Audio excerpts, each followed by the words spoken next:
Welcome back to the Mystery Vault. Today's explainer, well, it's a highly classified, incredibly chilling case file. So grab a seat, maybe turn down the lights, and definitely lock your doors. Because we're diving straight into a mystery that literally still baffles authorities to this day. We're cracking open the vault to look at the terrifying case of Room 307. In 1998, a completely inexplicable incident shocked an entire city. Just let that sink in for a second, right? We aren't talking about your run-of-the-mill missing persons case here. We're looking at an event so utterly bizarre, so out there, that it completely defied all logical explanation and shook a community to its core. Section 1, the incident of 1998, the check-in that ended in nothing. Okay, picture the scene. It's late at night. A guy walks into this old, dimly lit hotel. He heads to the front desk, grabs his key, and walks upstairs. It's a completely normal routine, the kind of thing any of us might do on a road trip. And here's the thing. Security cameras actually captured him entering room 307. We have hard, definitive visual proof that he went inside. The heavy wooden door shuts right behind him. But the next morning, when the hotel staff went up to check on him, he was gone. And when I say gone, I mean completely erased from the room. No luggage. No phone. Absolutely no trace. Not a single thread of evidence left behind to even suggest he'd ever been in there. Except for that chilling camera footage out in the hallway. Think about the crux of this impossible crime for a second. On one hand, you have this massive, extensive police search. They scoured everywhere. They're looking for hidden exits, checking the windows, bringing in tracking dogs, and they found absolutely zero. Nothing. But on the other hand, the absolute weirdest, most horrifying part? The door was locked from the inside. It's the ultimate locked room mystery. How does a grown man just evaporate from a sealed box? Section 2, the vanishing room, a terrifying pattern emerges. Because look, if this was just a single, isolated incident, we could maybe write it off as some bizarre anomaly, right? Just a glitch in the matrix. But as we're about to see, the nightmare was really only just beginning. The timeline of all this reveals a genuinely horrifying escalation. So in 1998, we have that first disappearance. But just a few weeks later, it happened again. Another guest checked in. Another guest walked right through that door, and another guest completely vanished into thin air from that exact same room.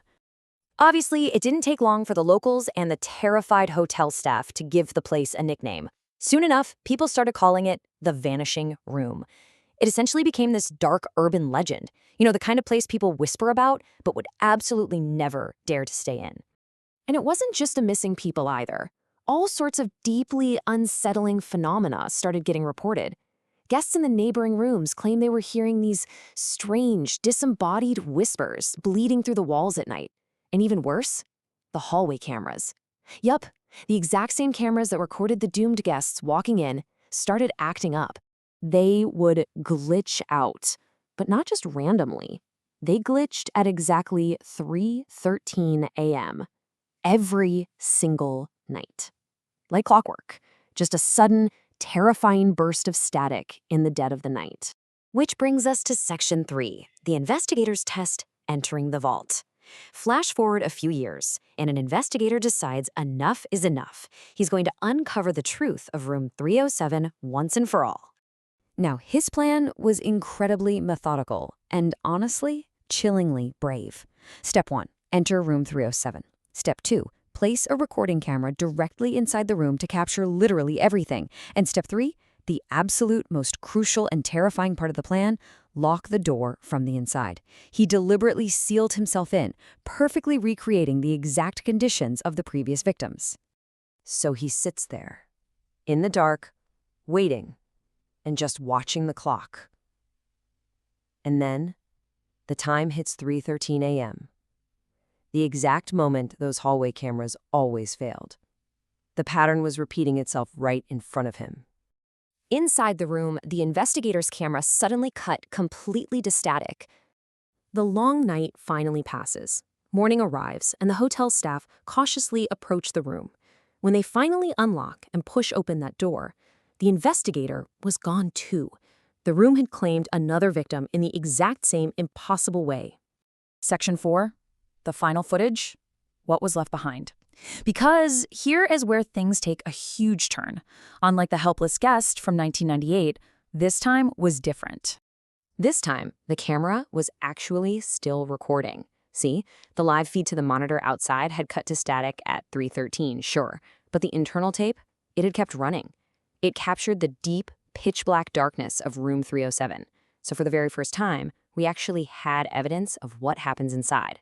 When they reviewed that final, corrupted footage, the static briefly clears, and it reveals something deeply, deeply terrifying. A dark shadow just standing silently in the corner of the room. Just watching him. To this day, nobody actually knows what truly happened to the men inside room 307. The police have absolutely no answers. The hotel has no answers, which leaves all of us with a pretty chilling question. Is the room still waiting for its next guest? Honestly, it kind of makes you wonder about every locked hotel door you've ever slept behind, doesn't it? Well, thank you for exploring this deeply unsettling explainer with me. This has been Mystery Vault, where the darkest mysteries are never truly solved. Stay curious, stay vigilant, and I seriously can't wait to unravel the next case file with you.